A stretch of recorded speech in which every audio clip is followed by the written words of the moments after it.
কি অবস্থা সবার? আজকে আমরা যাচ্ছি টাঙ্গাইল শহরে যাচ্ছি। শহরে যাওয়ার কারণ হচ্ছে ভূতের গুলি নামে নাকি একটা নতুন রেস্টুরেন্ট উদ্বোধন হয়েছে, সেটা দেখার জন্য। এই যে আমাদের এক টাকলা কাকু যাচ্ছে। কাকা কি অবস্থা? এই যে এক মুরব্বী টুপি মাথায় দিয়ে হাতে মদের বোতল নিয়ে দাঁড়িয়ে আছে। চাচা দেখতে পারতেছেন এক তরুণ বাইক উল্টা করে দাঁড়িয়ে আছে।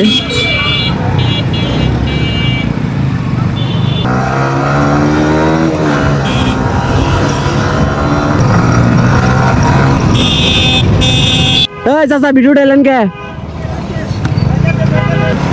এশিয়া মহাদেশের মধ্যে সব থেকে বড় ব্রিজ। ওয়াও ব্রিজ,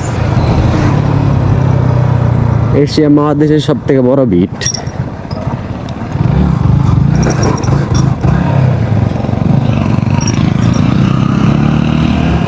এখন আমি চেন্দির সাথে পাল্লা ধরেছি। চেন্দি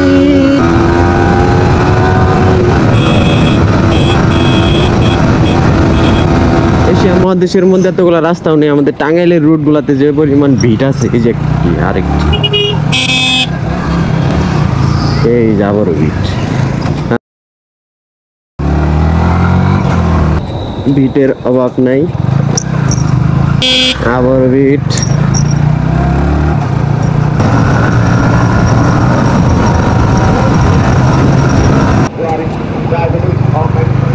তরুণ তরুণী কিভাবে রাস্তা পার হচ্ছে।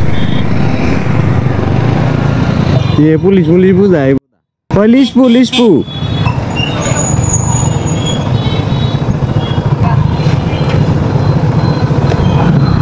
আমরা এখন বাইক পার্কিং করে তারপরে যাব উপরে।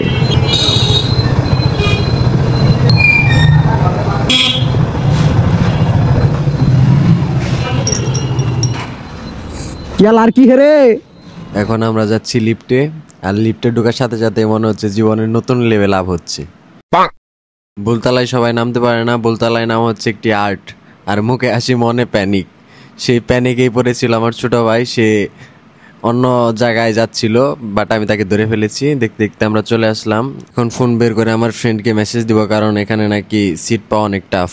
অনেক মানুষজন থাকে, তার জন্য সিট পাওয়া যায় না।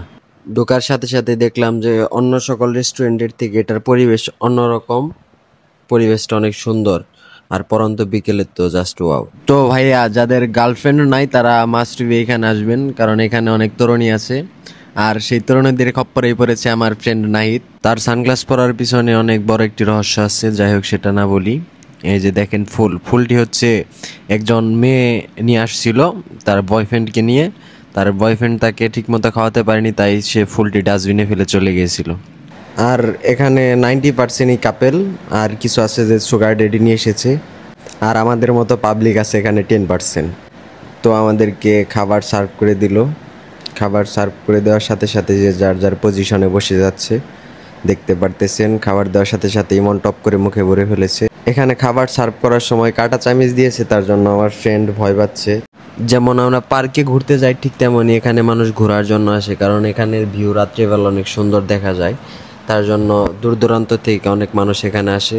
আর এই রেস্টুরেন্টটি আমাদের টাঙ্গাইলের একদম পপারে হওয়ার কারণে এখানে অনেক মানুষ আসতেছে। সোহেল এক চামচ খাবার মুখে দিয়ে 2 চুমুক করে কোল্ড ড্রিঙ্কস খাচ্ছে, আর আমার ফ্রেন্ড নাহিদ অনেক স্মুথভাবে খাচ্ছে। মনে হচ্ছে সে অনেক মজা করে খাচ্ছে। ছেলেটা অনেক স্মার্ট, বাট তার খাবার অনেকগুলো পড়ে গেছে। প্লেটও প্রায় পড়ে যাচ্ছিল, আমি ধরে ফেলেছিলাম, তার জন্য প্লেটটি পড়েনি। না হলে আমাদের সবার মান সম্মান একদম চাঙ্গে উঠে যেত এখানে। আর নাহিদ প্রত্যেকবার এসে এরকম কোনো না কোনো কাহিনী করবেই, ওর কাহিনী না করলে ভালোই লাগে না। আর দেখেন ইমন কীভাবে মেয়েদের ছবি তুলতেছে। তো আমি আমার মতো খাবার খাচ্ছিলাম, নাহিদ আমাকে এসে বলতেছে, বন্ধু আমি একটি মেয়েকে চোখ টিপে মেরেছি, মেয়েটা আমাকে জুতার বাড়িয়ে দেখিয়েছে, এখন আমি কি করব? আমি বললাম যে তুই মেয়েটার কাছে যে মাফ চাগা, যদি সে মাফ করে তাহলে তুই জুতার বাড়ির হাত থেকে বেঁচে যাবি। তো আমি খাবার খাচ্ছি, নাহিদ অনেক ভালোভাবে খাচ্ছে। এখন খাবারগুলো আসলে অনেক টেস্টি, আপনারা আসবেন, এখানকার ফুড অনেক ভালো। আর এখানে আসলে মাস্ট বি গার্লফ্রেন্ড ছাড়া আসবেন না, না হয় অনাহারে মরতে হবে। আর দেখতেই পারতেছেন নাহিদ সোহেলের খাবার খেয়ে ফেলেছে, তার জন্য সোহেল নাহিদকে অনেক গালাগালি পারতেছে। তার অনেক কষ্ট লাগতেছে, তার খাবার খেয়ে ফেলেছে বিদায়। আর আমরা ইতিমধ্যে সবাই খাওয়া শেষ করে ফেলেছি। আর আমাদের খাবার শেষ করার সাথে সাথে এখানে কারেন্টও চলে গেছে, চারিপাশে অন্ধকার, শুধু মোবাইলের ফ্ল্যাশ আর হচ্ছে প্রত্যেক টেবিলের ভিতরে একটা করে হারিকেন আছে, সেই হারিকেনগুলো জ্বলতেছে। তো দেখতেই পারতেছেন এখানে ছেলেটি দাঁড়িয়ে আছে, দাঁড়িয়ে থাকার কারণ হচ্ছে সে একটি নাম্বার নেবে, নাম্বারের জন্য এখানে দাঁড়িয়ে আছে। তো এখন আমরা চলে যাব। তো দেখা হবে নতুন কোনো ফালতু ব্লগে, ফালতু ভিডিওতে। সে পর্যন্ত আপনারা ভালো থাকেন, ধন্যবাদ।